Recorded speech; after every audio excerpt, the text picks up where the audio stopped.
You're listening to the Autism Weekly podcast.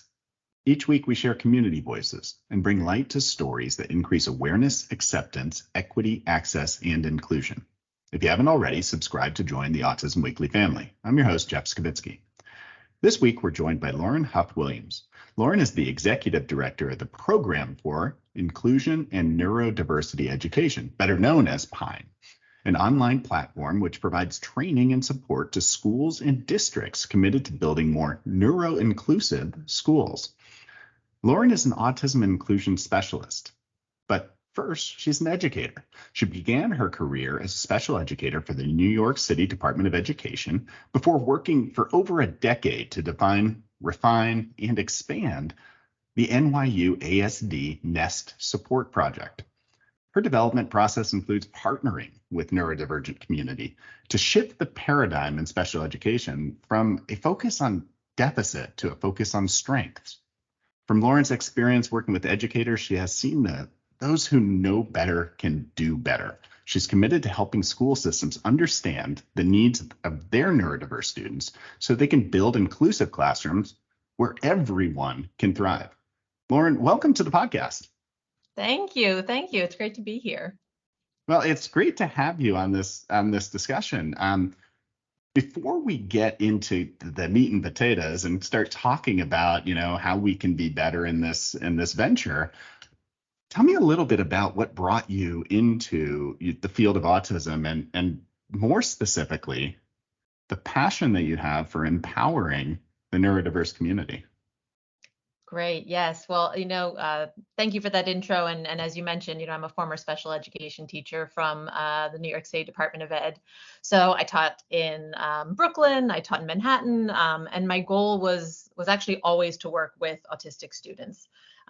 So in fact, when I was in the New York City Teaching Fellows program, I begged them to put me into what they called District 75, which was at the time where many of the autistic students were being educated. Luckily, they completely ignored my request, and so I found myself working in inclusion classrooms, specifically in the New York City Department of Ed's ASD NEST program, which is the largest inclusion program for autistic students in the country. And so that's where I got to see firsthand the power of inclusion. So I taught for many years in that program, and then I actually went to NYU, where I was that program's director of professional development. So I started really working with educators to help them better understand how to support their autistic students, specifically in an inclusion setting. Well, I think that's a good place to start, because when we're talking about inclusion, and it sounds like you've lived the gamut. I mean, you've seen it all, and you've seen that probably that term has defined itself over time a little bit differently than when you started. But I look at what I'll talk locally and what my experience is with my daughter's high school and even beyond that with the kind of area that I'm living in, is that inclusion for them is having somebody in a building. It's having somebody sitting in the classroom, but never really figuring out how to be able to make them a part of their community, contributing into the community and being valued and respected in that community. How would you define inclusion, where it started to where it is now? Because I think that that's something that we all need to think about as we're going through this conversation. Yeah, I think that's such a great point.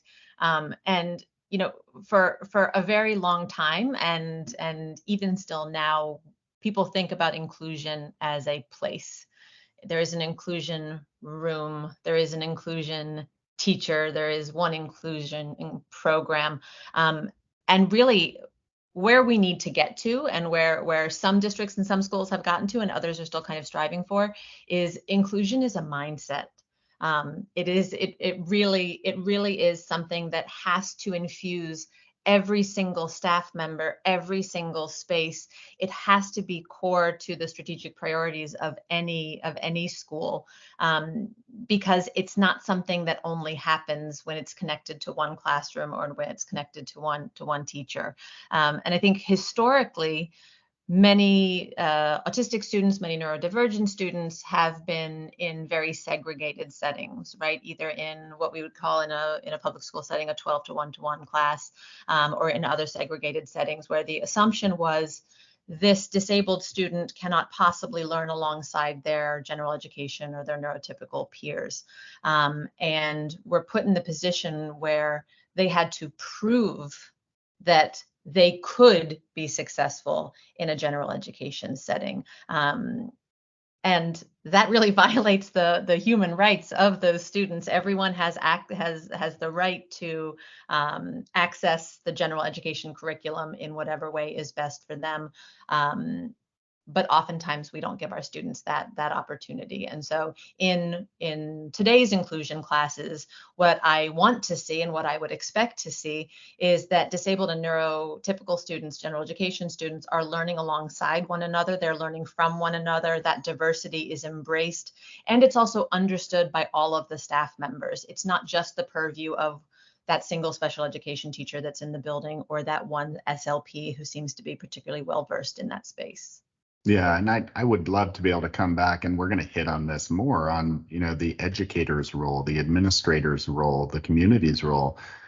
But before we go there, and this might be a brief question, I'd love to hear your input on when teaching the students about inclusion should be started, because as much as you could empower all the teachers and the administrators, the community is students. And if they don't understand the value of every individual, if they don't understand the contributions that could be made by a variety of different people in an environment, then the system, it seems like it would be doomed to fail. So when do you start working with the students on something like this? Day one of every single grade in every single classroom.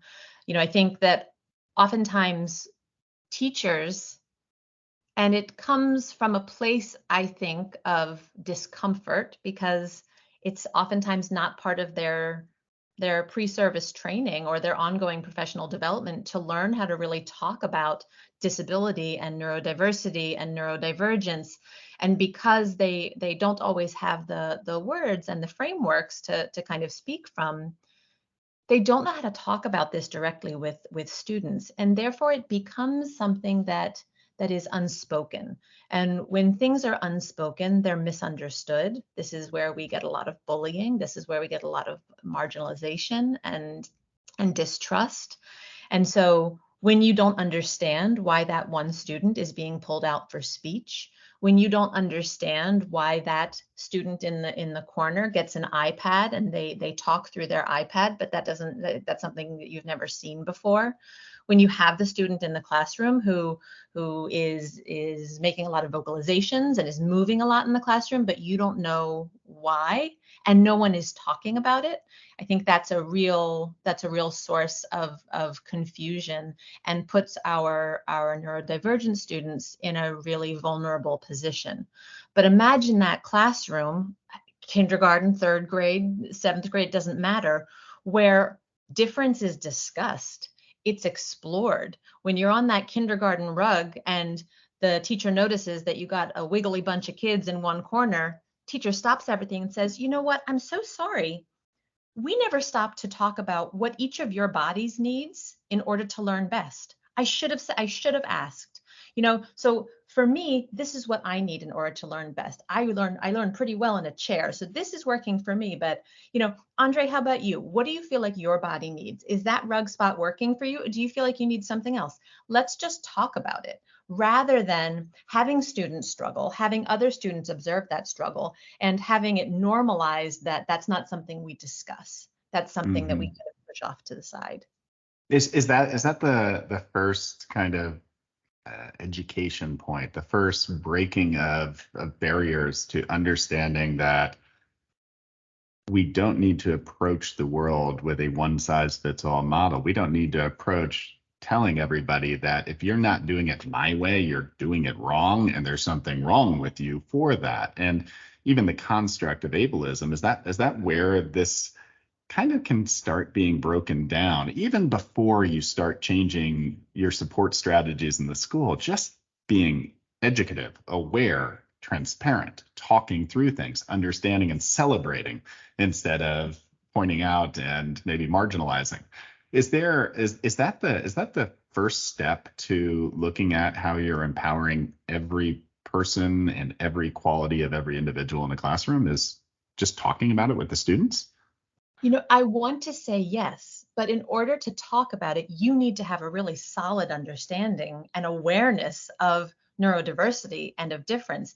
And again, oftentimes this is not something that many educators have any experience with. And in today's classrooms, every single classroom is a neurodiverse community. It doesn't matter if you think that you are in a gen ed class, if you think that you are in an inclusion class, regardless, you have a neurodiverse community. We also have a neurodiverse community of educators. We have neurodivergent educators in all of our schools, and we don't talk about it. And so before we bring it into our classrooms, before we talk about it with our students, we have to raise the professionals' understanding and awareness of neurodiversity. And so in our program in Pine, one of the things that we really want to break and focus on is it's not enough to just train the magical special education unicorn or that one SLP or that one school psychologist. When we do that, we perpetuate this belief that it is only the few specialists that are able to support and understand and create a community of belonging for our neurodivergent students. What we really need to do is make sure that every single professional in that school building has an understanding of neurodiversity and understands and is excited about their neurodiverse school community. That means every gen ed teacher, every physical education teacher, every science teacher, everyone who's working in the main office, the custodial staff, the lunchroom staff, all of the paraprofessionals that are supporting our students, everyone needs to have a solid understanding of what neurodiversity is, what are some of the traits and characteristics of neurodivergent students, coming at this work from a strength-based perspective, not saying here are all of the things that this student is going to struggle with, but instead recognizing the things that this community of students often does really well, finding ways to embrace their interests. And most importantly, all of this work needs to be done by centering the voices of neurodivergent experts. So if your school wants to learn about autism, about ADHD, about dyslexia, you need to go to the people with lived experience. So go to your autistic experts and say, what do you wish educators understood about autism? And listen. And oftentimes in teacher professional training, those are not the voices that are centered in the work. And in Pine, all of our content is developed in collaboration with neurodivergent experts. And I think that it offers a very unique and important learning path for all of our educators. Because if you're going to talk to that autistic student, if you're going to connect to that neurodivergent student in your classroom, you need to have a really solid understanding of what neurodiversity is and having learned that from your neurodivergent experts. I appreciate that more than you can understand, is that I've had the benefit of being a part of community informed programming, which I think pulls off a lot of what you're talking about, is making sure that everybody's involved in the decision making, everybody's involved in prioritizing, everybody's involved in trying to feel what is the best decision. And oftentimes the people left out of the discussion are those with lived experiences. And by bringing that into the discussion, now you can say, okay, this is what's been prioritized by the person who's lived it. Now, resources, talk with them and figure out how to incorporate it, how to be able to strengthen. But to do that, you mentioned moving from a deficit-based system to a strength-based system. And my experience with schools historically, and I think it's shifting, but historically has been, let's do assessments to figure out what's wrong. Let's do assessments to figure out where all the gaps are, rather than let's do assessments to understand where this person excels and where we can help them to leverage all the strengths that they have to really drive a community, versus sit in the back seat of the community. What changed that over time? And maybe you can give us some examples of, what that actually looks like in practice when somebody does it right. Mm-hmm. Well, I think that this shift, you mentioned this shift to the social model of disability, which I think you're right. I think we're seeing more of it, but there still is a predominant focus on the more medical model of disability. And I know when a school, an organization, or a community has really successfully transitioned to more of a social model of disability when, for example, they're not looking at the student as the problem, right? This is the problem. This is the problem that needs to be fixed. And rather, they're looking at how do we create an environment where this student is successful. And again, when I think back to my own teacher professional development, my pre-service training before I entered the classroom, I was trained to be a deficit detective, right? I could look at any student and I could hyper focus in on all of the things that student can't do. And then, like a checklist, I would just go through and say, okay, so now we're going to work on this thing that you struggle with, and then this thing, and then this thing, and then this thing. And I'm just going to reinforce every time they do this really hard thing. My mentor at NYU, Dr. Christy Patton, always says, and I hear her voice in my mind all the time, no one builds their life on remediated weaknesses, right? And yet that's oftentimes where we're really focused in on as educators, is all the things kids can't do. But what if we make that shift? What if we stop looking at the student as the problem and instead look at the system around the student that we have control over and say, what are the proactive supports that I can put in place so that this student is more successful, this student feels an authentic sense of belonging, this student actually has the supports that they need in order to participate and to feel fully included. And I think that's a big shift. We're not focused on fixing the child. We're focusing on fixing the system that in that moment was not accessible, was not inclusive, and was not kind of accepting. I think the other shift, I always know when I'm looking at a system that has more of a social model of disability is, again, when the expert in the room is first and foremost the student is the expert of their own experience.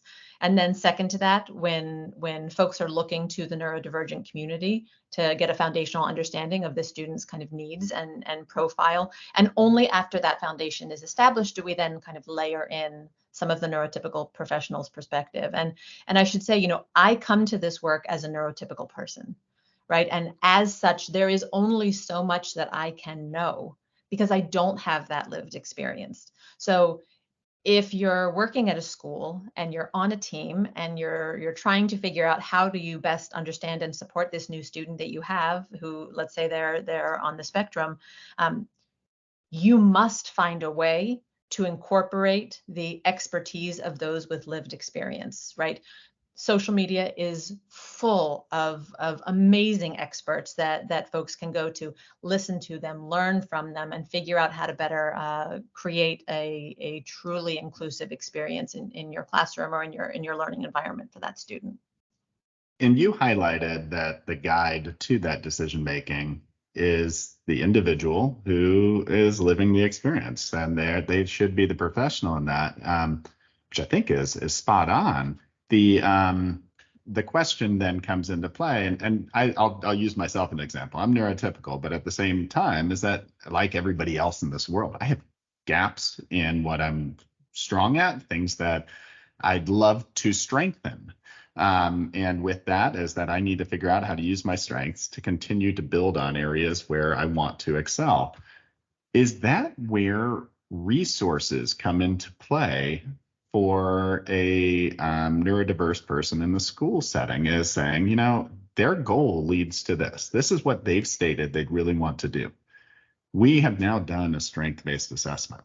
We know what we're really good at.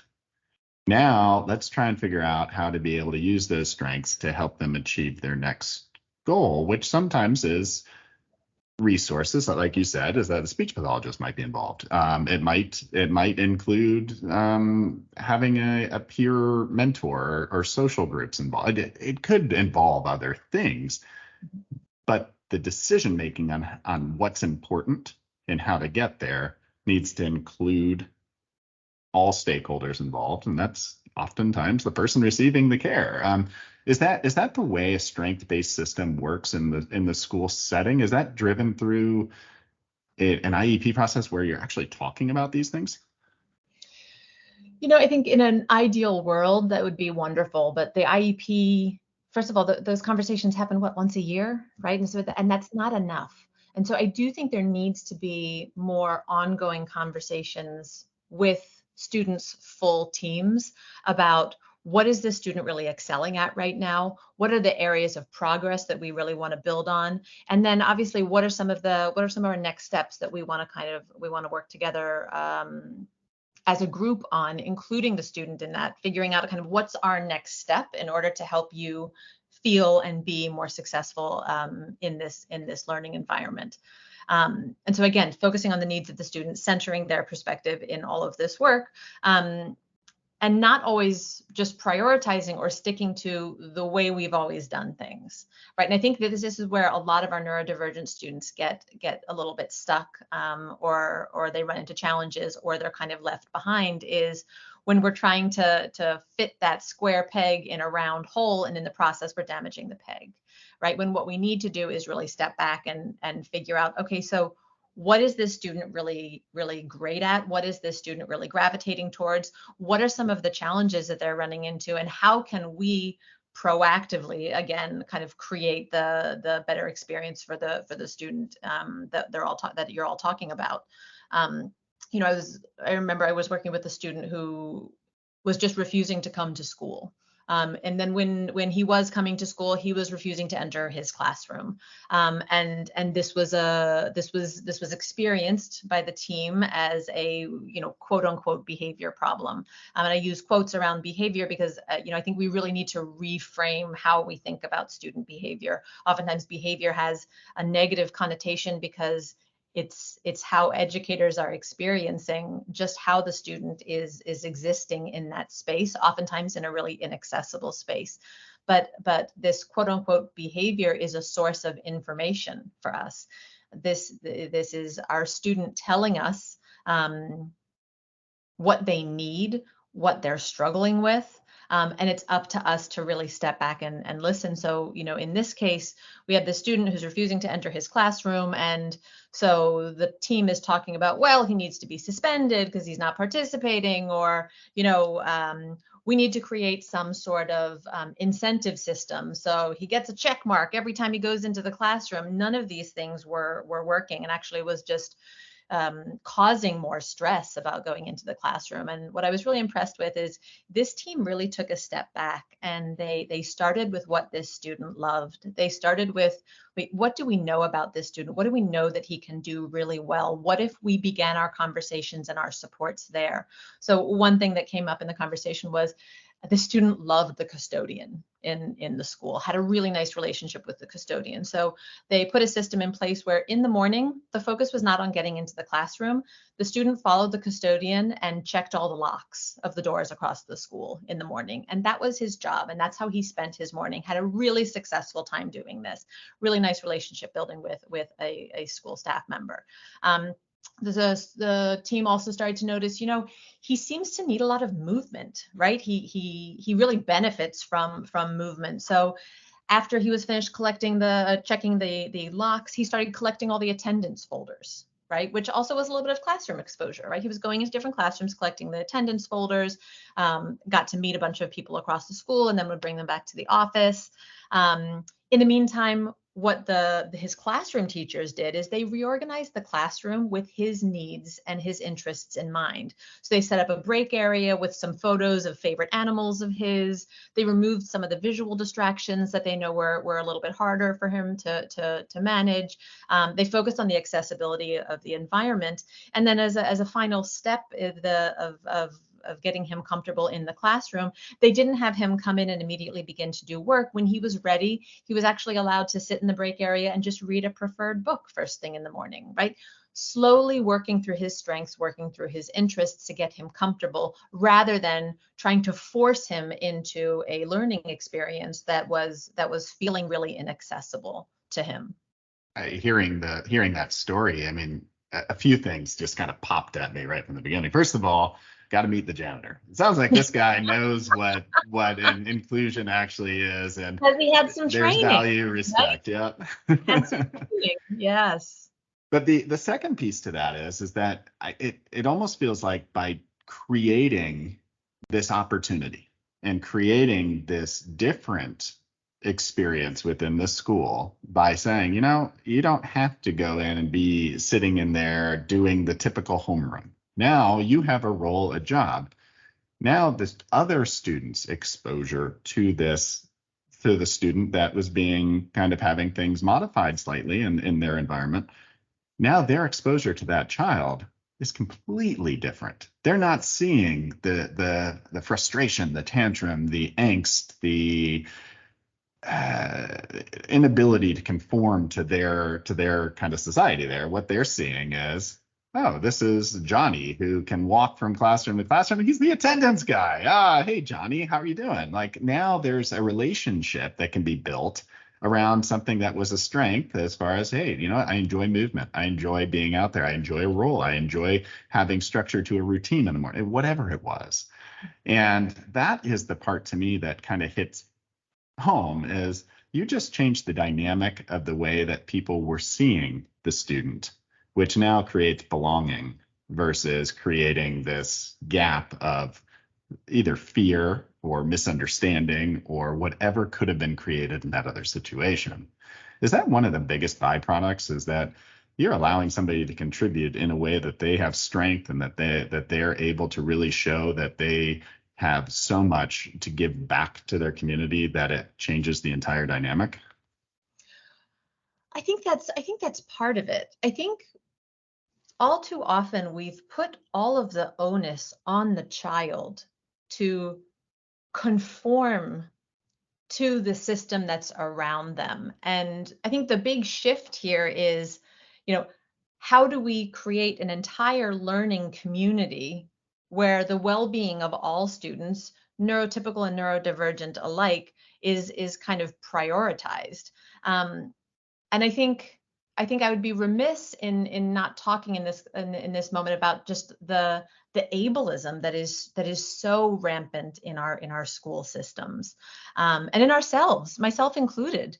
Ableism, this discrimination against disabled people, negatively impacts all students, right? But especially our neurodivergent, our disabled students. But it also impacts our neurotypical students, right? When they're growing up in a system where neurodivergent students, for example, are in a separate class, they are marginalized, they are misunderstood, they are undersupported.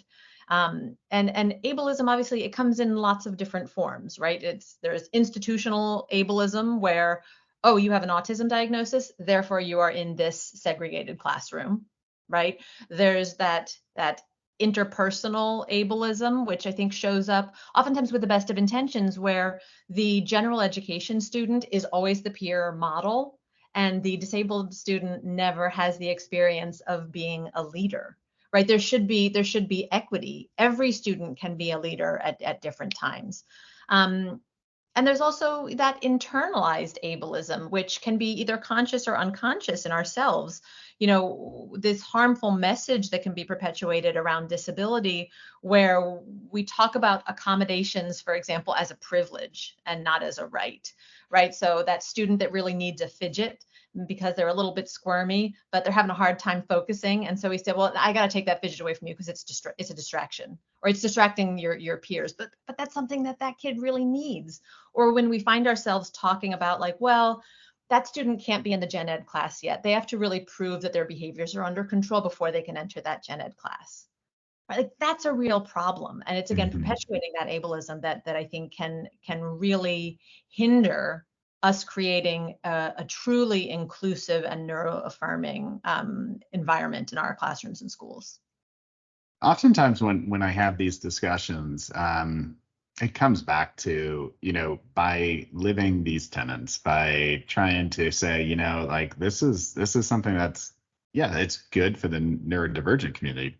But to be honest, if I'm doing this across the board, this is good for everybody. I always put it back into looking at my own daughters and like, all right, there's parts of every piece of this that if this was immersed into their learning system, if this was immersed into their social fabric, they're going to become better people over time. And so, and that's where I think that oftentimes we have this gap in thought saying, well, it's got to be different for neurodivergent than for neurotypical. But in reality is that maybe how you get there is different. But the fact is that everything you just described would help my daughters through their process of every step of their experience.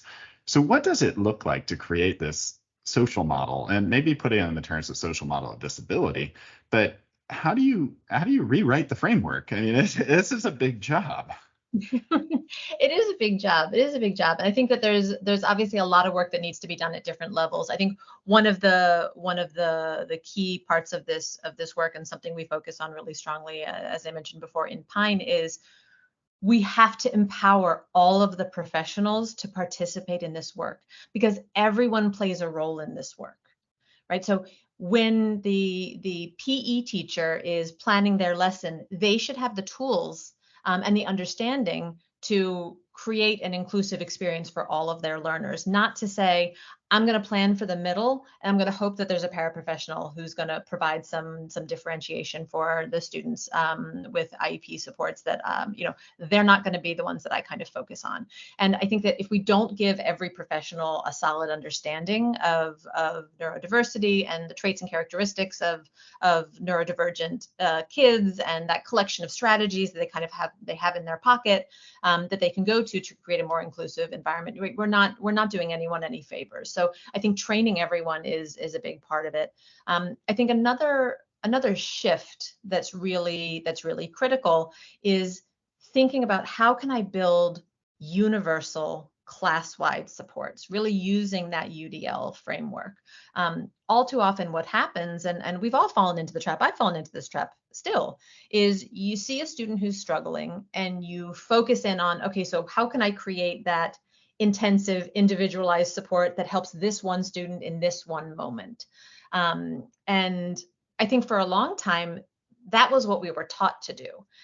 And what we want to start to do instead is, how can I put a class-wide support that I know is going to meet this student's need, right? That whole class schedule, that break area that every student has access to, those differentiated writing paper options, whatever it is, that I know this handful of students absolutely needs. I know this handful of students in my classroom may not need all the time, but could absolutely benefit from occasionally. And then what about these other students who they may not access that support? That may not be something that's a priority for them, but it's not going to get in their way, right? So I think thinking about that kind of universal design perspective is another thing that would be really key. And it's less work, right? It's less work than having to be the octopus that is managing, 15 different individualized systems. And so at the end of the day, it actually does make educators' jobs hopefully a little bit easier. Yeah, I mean, and you say that it's less work, but in somebody's mindset, it's like, hold on, now you're telling me to do something completely different. Change is hard. Change is not easy. You've worked a lot on being able to kind of develop some of this and some of these protocols and the steps to get there. So what resources would you be turning a education system to, or a community that's trying to be able to change the way that they're approaching a little bit more of the inclusive process? Where would you be telling them to go to start making those small movements to being better? Absolutely. Yeah. I mean, I think, again, if you're looking to better support and understand your neurodivergent community, you should be going to neurodivergent experts. So there are a lot of resources out there that are free. The Autistic Self-Advocacy Network has some incredible resources for families, for schools. So I absolutely would recommend the resources that are there. There are other groups like understood.org or the Neurodiversity Collective. They have a ton of resources on that. Obviously, schools and districts who are looking at doing this work really system-wide, give us a call at Pine. Our website is pineprogram.org. We support entire schools with online training, virtual coaching. We have a library of resources. We really do feel like every single school, because every single school is a neurodiverse community, every single community member needs to be really well versed in neurodiversity so that they're ready to support.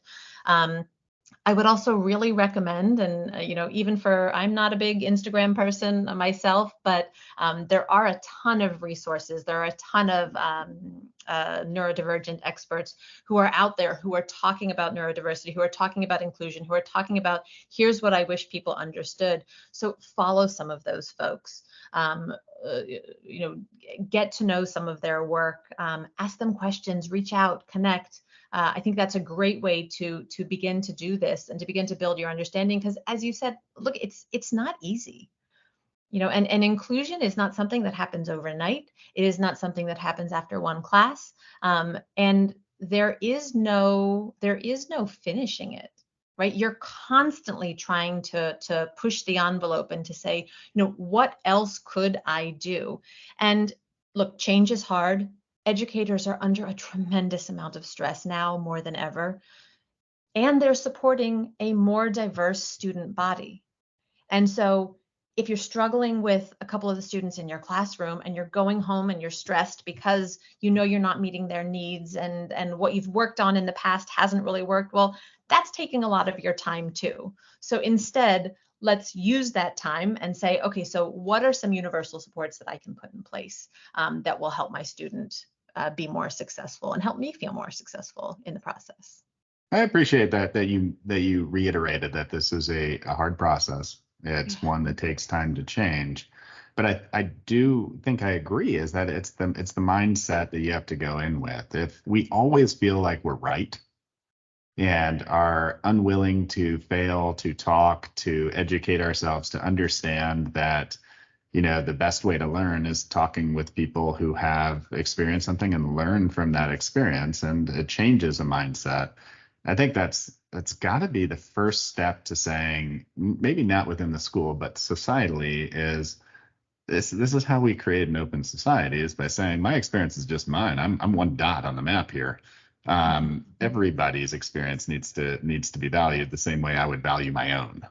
And just getting to that, I feel like every day I'm learning more in my own field. And quite frankly, I'm failing every day, but hopefully I learn from those failures. And that's the goal of life. But probably the same with the education system is be patient, right? Be patient with yourself. And unfortunately, and I hope this is changing, but I think historically, educators have not been encouraged to take risks, to try new things. They've had their hands slapped lots and lots of times. A lot of people want to point to educators as well, if educators would only just do this, and if teachers would only do that. Teachers are they're doing so much work. They're trying so hard. And I think we need to give them space to try something new, to sometimes make a mistake, to sometimes fail at something. And that's a hard place for anyone to be in, but it's a really vulnerable place for educators. And so I think sometimes when educators are supporting students that they've not worked with before, and they're pulling out all their bag of tricks and nothing is working, they feel really unsuccessful. They feel really exposed. They feel really vulnerable.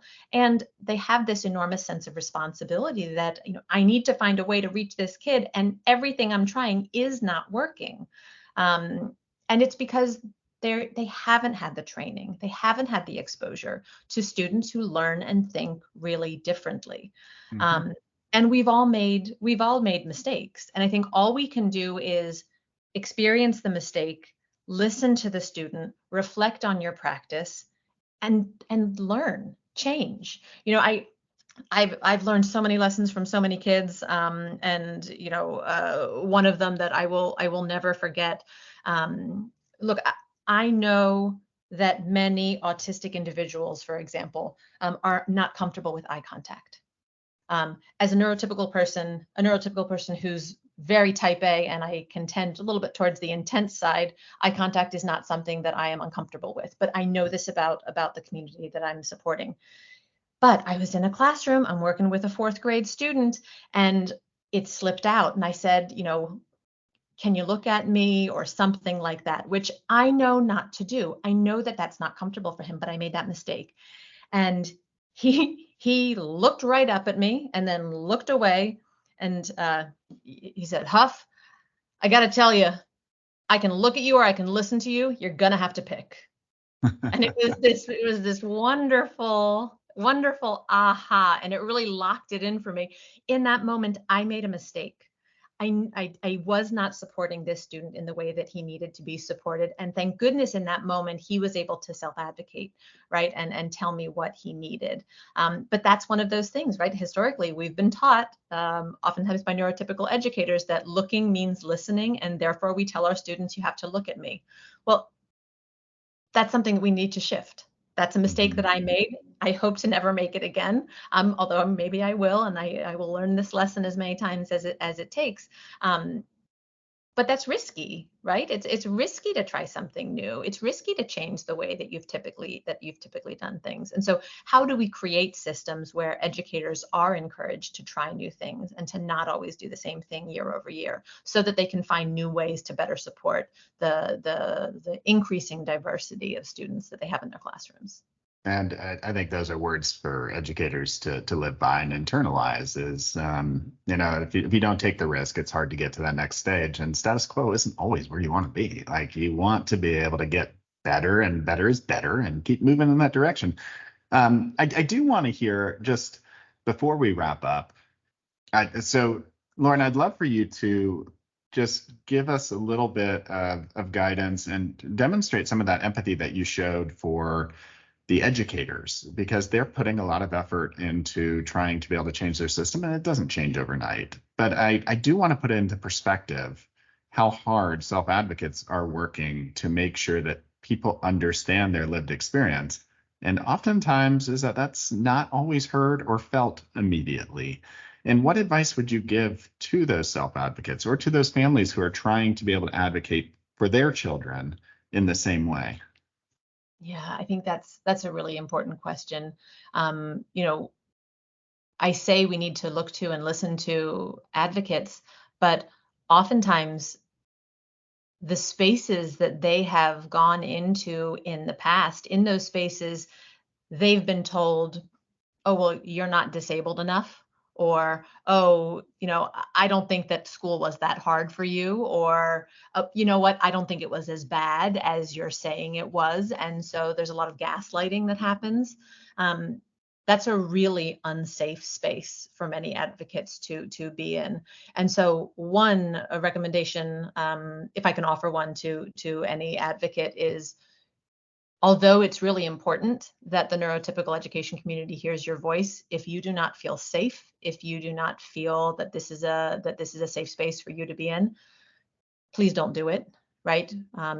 Many advocates have had a lot of traumatic experiences trying to share their perspectives and not being seen. And the last thing I would ever want is for that to continue. So if it's not a safe space, please don't enter it. We can find another way for your voice to be kind of heard.